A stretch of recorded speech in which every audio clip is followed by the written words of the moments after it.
أعوذ بالله من الشيطان الرجيم بسم الله الرحمن الرحيم ونادى أصحاب الجنة أصحاب النار أن قد وجدنا ما وعدنا ربنا حقا فهل وجدتم ما وعد ربكم حقا قالوا نعم فأذن معظم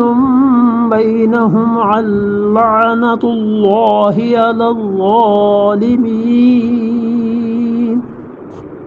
ونادا اور کہیں گے اصحاب الجنت جنت والے اصحاب النار جہنم والوں نادا اور پکارا جنت والوں نے ہاں اصحاب النار آگ والوں کو جنت والوں نے جہنم والوں سے کہا ان قد وجدنا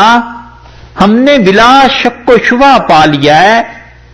ما وعدنا جو وعدہ ہم سے کیا تھا ربنا ہمارے پروردگار نے حقا وہ وعدہ بالکل پورا ہو گیا ہے جو ہمارے پروردگار نے ہم سے کیا تھا فہل وجدتم کیا تم نے پا لیا ہے ما وعد ربکم جو وعدہ کیا تھا تمہارے پروردگار نے حقا سچا کیا اللہ کا وعدہ تم سے سچا ہو گیا یہی ٹھیک الفاظ ہیں جو رسول اللہ صلی اللہ علیہ وسلم نے بدر میں کھڑے ہو کے کنویں پہ جا کر فرمائے تھے جب کافروں کی لاشیں پھینک دی گئیں اور رسول اللہ صلی اللہ علیہ وسلم مدینہ منورہ جا رہے تھے تو اس کنویں پہ رکے اور آپ نے فرمایا وجدنا ما وعدنا ربنا حقا اللہ نے جو ہم سے وعدہ کیا تھا نا وہ تو ہم نے پورا دیکھ لیا اور تم نے بھی خدا کا کیا وعدہ پورا ہوتا ہوا دیکھ لیا جہنم کی بات تو صحابہ رضی اللہ عنہ نے کہا کہ اللہ کے رسول آپ ایسے لوگوں سے بات کر رہے ہیں جو سنتے نہیں ہیں تو رسول اللہ صلی اللہ علیہ وسلم نے فرمایا مفہوم اس کا یہ ہے کہ یہ سنتے ہیں مگر جواب نہیں دے سکتے اس چیز کا مفہوم اس کا یہ بنتا ہے فہل وجدتم ما وعد ربکم حقا جنت والے اس سے معلوم ہوتا ہے کہ اوپر ہوں گے اور یہ جہنم والے کہیں نیچے ہوں گے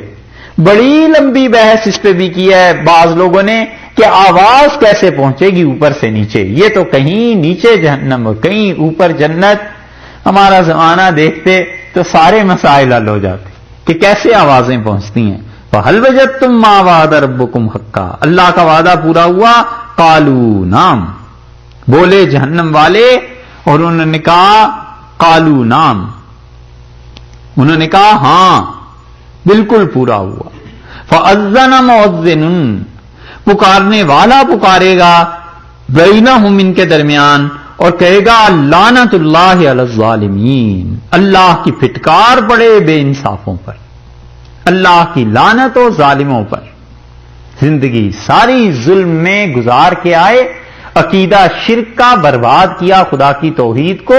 جو اللہ کی راہ پر عمل کرنے والے تھے انہیں ہٹایا اور دنیا بھر میں کفر کو رائج کرتے رہے لعنت اللہ علی الظالمین خدا کی پھٹکار پڑے آج کے دن ان ظالموں پر